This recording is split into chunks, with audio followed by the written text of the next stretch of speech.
Hello everyone, welcome to the channel e Pathshala. E पाठशाला के platform पे मैं शिखा आज आपके लिए लेकर आई हूँ बाल विकास व शिक्षा शास्त्र का पेपर 1, जिसमें हम डिस्कस करने वाले हैं 15 क्वेश्चन जो कि आपके 15 मार्क्स के होते हैं।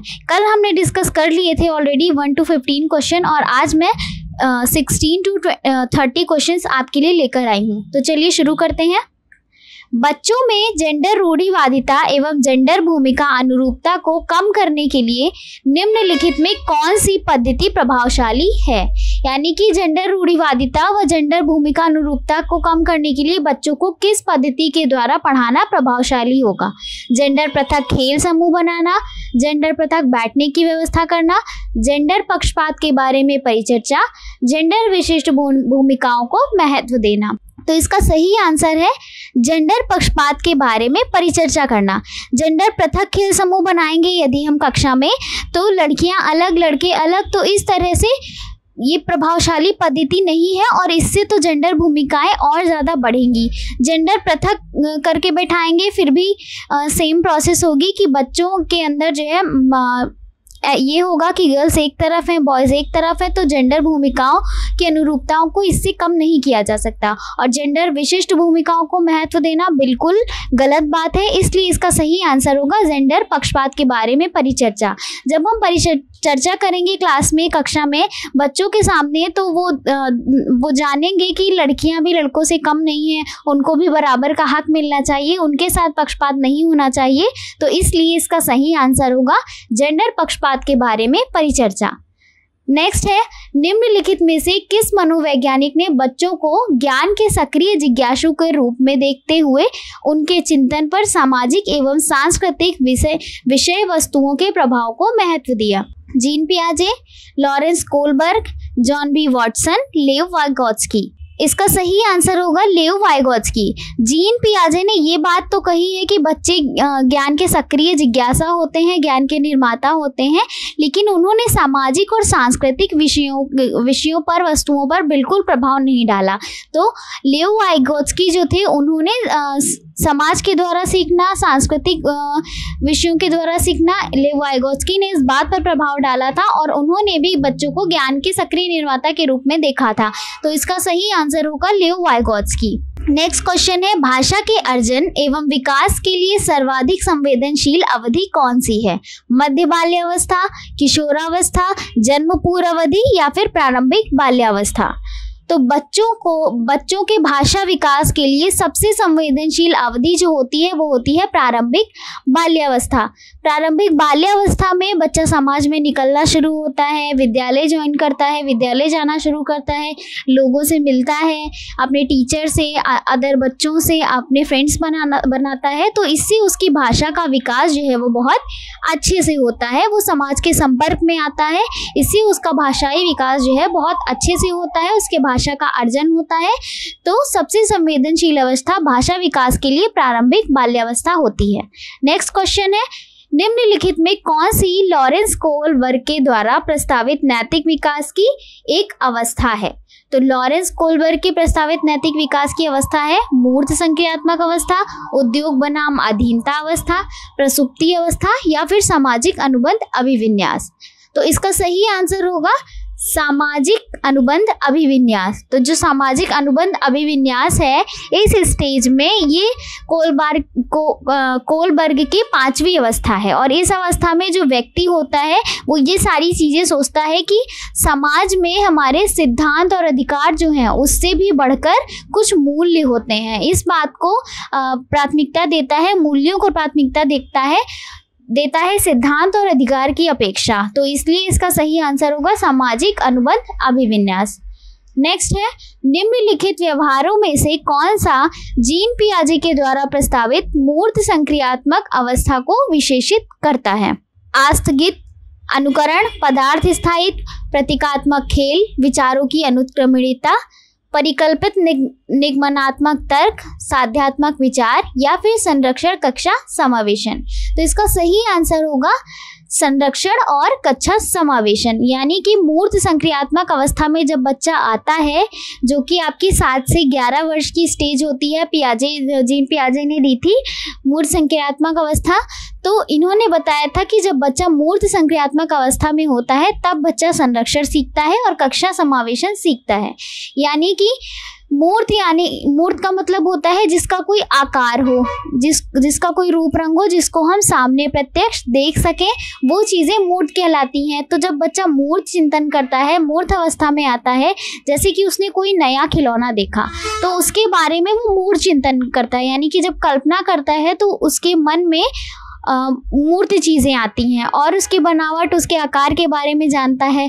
और मूर्त संक्रियात्मक अवस्था में ही बच्चा श्रेणीकरण, वर्गीकरण और संरक्षण के बारे में सीख जाता है। इसलिए इसका सही आंसर होगा संरक्षण और कक्षा समावेशन। नेक्स्ट है, बच्चों के संज्ञानात्मक विकास के संदर्भ में निम्नलिखित में कौन सी पियाजे की संरचना है? अनुबंधन, प्रबलन, अवलोकन अधिगम या फिर स्कीमा। पियाजे के संज्ञानात्मक विकास के सिद्धांत में जो पियाजे की संरचना है वो है स्कीमा। अब स्कीमा क्या होता है? तो स्कीमा जो है वो एक संज्ञानात्मक संरचना है जो लोगों, स्थानों और वस्तुओं और घटनाओं के बारे में ज्ञान के लिए एक रूपरेखा के रूप में कार्य करती है। यानी कि स्कीमा जो होती है वो एक ऐसी संरचना होती है जिसे लोग अपने मन में वस्तुओं व घटनाओं के बारे में एक पूरा रूपरेखा बना लेते हैं, और जब आगे कोई चीज़ हमारे सामने आती है तो हम उसी स्कीमा के थ्रू सोच पाते हैं, अपने ज्ञान को व्यवस्थित कर पाते हैं और नई जानकारियों को समझने में हमें मदद मिलती है, क्योंकि हम पहले उस चीज़ के बारे में स्कीमा में संरचना बना चुके हैं। तो स्कीमा में हमें लोगों के, स्थानों के और वस्तुओं के बारे में संरचनाएं बन जाती हैं, और जब हम दोबारा उन्हीं चीज़ों को देखते हैं तो हम अपनी स्कीमा से रिलेट करके वो चीज़ें याद कर सकते हैं, उनको समझ सकते हैं। और ये हमारी पोस्ट है जो इंस्टाग्राम पर पोस्ट की गई है, और ऐसी पोस्ट के लिए आप हमें ज्वाइन कर सकते हैं फेसबुक, टेलीग्राम और इंस्टाग्राम पर। नेक्स्ट क्वेश्चन है, जिगसॉ पहेली को करते समय 5 वर्ष की नज़मा स्वयं से कहती है, नीला टुकड़ा कहाँ है? नहीं यह वाला नहीं, गाढ़े रंग वाला, जिससे यह जूता पूरा बन जाएगा। नज़मा 5 वर्ष की बालिका है और वो एक पजल सॉल्व कर रही है और वो अपने आप से बात कर रही है। तो वाइगोत्स्की इसे किस तरह की वार्ता संबोधित करते हैं? पाड़ यानी कि ढांचा, आत्मकेंद्रित वार्ता, व्यक्तिगत वार्ता या फिर जोर से बोलना। तो यहाँ पर आप क्वेश्चन में देख रहे होंगे कि नज़मा जो है वो अपने आप से बात कर रही है, तो इसका सही आंसर होगा व्यक्तिगत वार्ता। जब कोई बच्चा या जब कोई व्यक्ति अपने आप से स्वयं से बातें करता है, कोई काम करते हुए या कुछ भी करते हुए जब स्वयं से बात करता है तो उसको हम व्यक्तिगत वार्ता कहते हैं, और ये व्यक्तिगत वार्ता लेओ वाइगोत्स्की के द्वारा दी गई थी। नेक्स्ट क्वेश्चन है, बच्चों को संकेत देना तथा आवश्यकता पड़ने पर सहयोग प्रदान करना निम्नलिखित में किसका उदाहरण है? मॉडलिंग, पाड़ या ढांचा, प्रबलन, अनुबंधन। तो इसका सही आंसर है पाड़ या फिर ढांचा। यानी कि जब बच्चे को टीचर या फिर कोई भी पर्सन जब कोई संकेत देता है या फिर सहयोग प्रदान करता है तो इस प्रोसेस को पाड़ या ढांचा कहते हैं। इंग्लिश में इसे ही स्कैफोल्डिंग कहते हैं। तो स्कैफोल्डिंग जो है वो वाइगोत्स्की के द्वारा दी गई, और उन्होंने बताया कि जब किसी को, बच्चों को ज़रूरत पड़ती है तो उन्हें हम संकेत देते हैं, उनकी हेल्प करते हैं, तो इस प्रोसेस को ढांचा या पाड़ कहा जाता है। एक असुरक्षित ढांचे को सहारा प्रदान करने के लिए अस्थायी ढांचे का निर्माण पाड़ कहलाता है। यानी कि किसी असुरक्षित ढांचे को यदि हम सहारा प्रदान करने की कोशिश करते हैं, हेल्प करते हैं किसी चीज़ की, तो उस अस्थायी ढांचे को हम पाड़ कहते हैं। नेक्स्ट है, रूही हमेशा समस्या के एकाधिक समाधानों के बारे में सोचती है। इनमें से काफ़ी समाधान मौलिक होते हैं। रूही किन गुणों का प्रदर्शन कर रही है? अन्वय विचारक, आत्मकेंद्रित विचारक, सृजनात्मक विचारक या फिर अभिसारिक विचारक। तो इसका सही आंसर होगा सृजनात्मक विचारक। यानी कि जो रूही है उसके सामने जब कोई भी समस्या आती है तो वो एक से अधिक समाधानों के बारे में सोचती है। तो ये प्रोसेस क्या कहलाती है? ये किन चीज़ों का गुण है? तो ये सृजनात्मक विचारों का गुण है या फिर अपसारी चिंतन का गुण है। तो जो अपसारी चिंतन होता है उसमें समस्या के जो बच्चा होता है वो समस्या के कई सॉल्यूशन ढूंढता है। ओपन एंडेड आंसर्स होते हैं, अपसारी चिंतन में। तो अपसारी चिंतन या सृजनात्मक चिंतन एक ही बात होती है, और अपसारी चिंतन को करने वाला व्यक्ति अपसारी विचारक या सृजनात्मक विचारक कहलाता है। तो जो समस्या के समाधान होते हैं वो बिल्कुल नए होते हैं, यानी कि मौलिक होते हैं और बिल्कुल नए होते हैं, इसलिए इन्हें सृजनात्मक विचार कहा जाता है, और इन विचारों को सोचने वालों को सृजनात्मक विचारक कहा जाता है।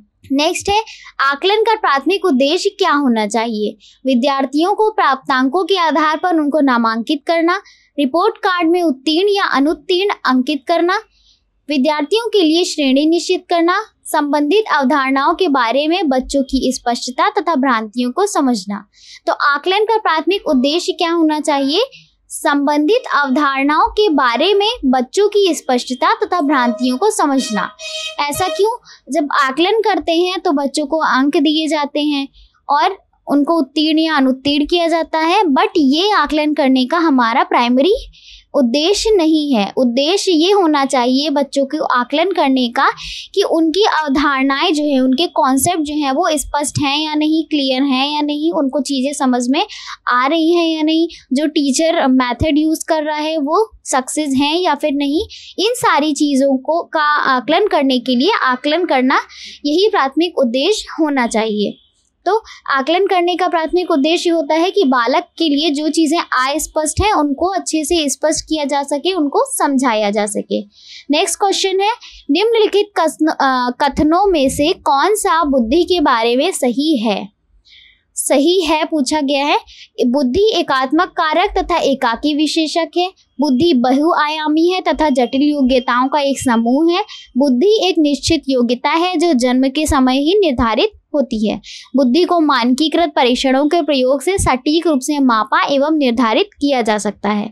तो इसका सही आंसर होगा बुद्धि बहुआयामी है तथा जटिल योग्यताओं का समूह है। यानी कि बुद्धि एकात्मक बिल्कुल नहीं हो सकती, बुद्धि जो है वो बहुकारक होती है। हम बहुत तरीके से सोच सकते हैं। बुद्धि कोई निश्चित योग्यता भी नहीं है कि एक निश्चित पॉइंट तक ही हम सोच सके या एक निश्चित रूप से हम एलिजिबल होते हैं कोई चीज़ सोचने के लिए, ऐसा नहीं है। और ना ही बुद्धि जन्म से निर्धारित होती है। बुद्धि को मानकीकृत परीक्षणों के द्वारा एकदम सही बिल्कुल मापा नहीं जा सकता। तो इसका सही आंसर होगा बुद्धि बहुआयामी है तथा जटिल योग्यताओं का एक समूह है। नेक्स्ट क्वेश्चन है, पठन वैफल्य बच्चों के प्राथमिक लक्षण क्या हैं? यानी कि पढ़ने में असफल बच्चों के लक्षण क्या है? धारा प्रवाह पढ़ने की अक्षमता, एक ही गति विषयक कार्य को बार बार दोहराना, न्यून अवधान विकार, अपसारी चिंतन, पढ़ने में धारा प्रवाहिता। तो इसका सही आंसर होगा धारा प्रवाह पढ़ने की अक्षमता। यानी कि जो बच्चे पढ़ने में असफल होते हैं वो धारा प्रवाह नहीं पढ़ सकते। नेक्स्ट क्वेश्चन है, शिक्षा का अधिकार अधिनियम 2009 में उल्लेख की गई समावेशी शिक्षा की अवधारणा निम्नलिखित में किस पर आधारित है? अधिकार आधारित मानवतावादी परिप्रेक्ष्य, मुख्यतः व्यावसायिक शिक्षा उपलब्ध करा करके आसक्त बच्चों को मुख्य धारा में शामिल करना, व्यवहारवादी सिद्धांत, अशक्त बच्चों के प्रति एक सहानुभूतिक अभिवृद्धि। तो इसका सही आंसर होगा अधिकार आधारित मानवतावादी परिप्रेक्ष्य। 2009 यानी आरटीई एक्ट के तहत शिक्षा को सभी बच्चों के लिए निःशुल्क और अनिवार्य कर दिया गया। 6 से 14 वर्ष तक के बच्चों को सार्वभौमिक रूप से शिक्षा सुलभ हो सके, इसके लिए आरटीई एक्ट 2009 में लाया गया। नेक्स्ट क्वेश्चन है, शिक्षण अधिगम प्रक्रिया में वंचित समूह से संबंधित विद्यार्थियों के द्वारा सहभागिता कम होने की स्थिति में एक शिक्षक को क्या करना चाहिए?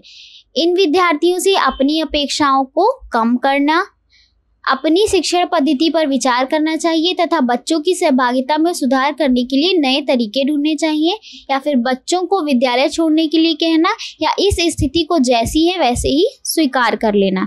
यानी कि अगर कोई बच्चा शिक्षण अधिगम प्रक्रिया से में वंचित समूह से संबंधित विद्यार्थियों के द्वारा अगर सहभागिता कम हो रही है, बच्चे सहयोग नहीं कर रहे, तो इस टाइम शिक्षक को क्या करना चाहिए? अपनी शिक्षण पद्धति पर विचार करना चाहिए तथा बच्चों की सहभागिता में सुधार करने के लिए नए तरीके ढूंढना चाहिए। यानी कि अगर बच्चे सहभागी नहीं बन रहे हैं, उनकी सहभागिता कम हो रही है, इसका मतलब है टीचर की शिक्षण पद्धति में कोई प्रॉब्लम है, या फिर बच्चे सीखना पसंद नहीं कर रहे, कोई प्रॉब्लम है। तो उस प्रॉब्लम को समझना चाहिए टीचर को, अपनी शिक्षण पद्धति को बदलना है, उस पर विचार करना है और बच्चे की सहभागिता को सुधार करना है, सुनिश्चित करना है। नेक्स्ट है, एक समावेशी कक्षा में एक शिक्षक को विशिष्ट शैक्षिक योजनाओं को सक्रिय रूप से तैयार करना चाहिए। तैयार करने के लिए हतोत्साहित होना चाहिए, तैयार नहीं करना चाहिए या फिर कभी कभी तैयार करना चाहिए। तो एक समावेशी कक्षा में एक शिक्षक को विशिष्ट शैक्षिक योजनाओं को सक्रिय रूप से तैयार करना चाहिए, यानी कि टीचर समावेशी कक्षा में जो बच्चे होते हैं वो विशिष्ट और सामान्य दोनों तरह के बालक होते हैं, तो उन बच्चों को पढ़ाने के लिए सक्रिय रूप से एक शैक्षिक योजना को तैयार करना चाहिए। और ध्यान रखना चाहिए कि सभी बच्चों को जो टीचर की पढ़ाने का तरीका है, टीचर का जो मेथड है, वो सभी बच्चों को समझ में आना चाहिए। तो इसके लिए शैक्षिक योजना सक्रिय रूप से तैयार करनी चाहिए। आई होप आपको ये सेशन बहुत अच्छा लगा होगा और इसी तरह आप हमारे चैनल के साथ जुड़े रहें। आप हमें फॉलो कर सकते हैं टेलीग्राम, यूट्यूब, फेसबुक और इंस्टाग्राम पर। और आगे भी आपको हमारे चैनल पर ईवीएस की हिंदी, इंग्लिश और सीडीपी की प्रॉपर क्लासेस मिलती रहेंगी, तो हमारे चैनल के साथ बने रहें। Thank you.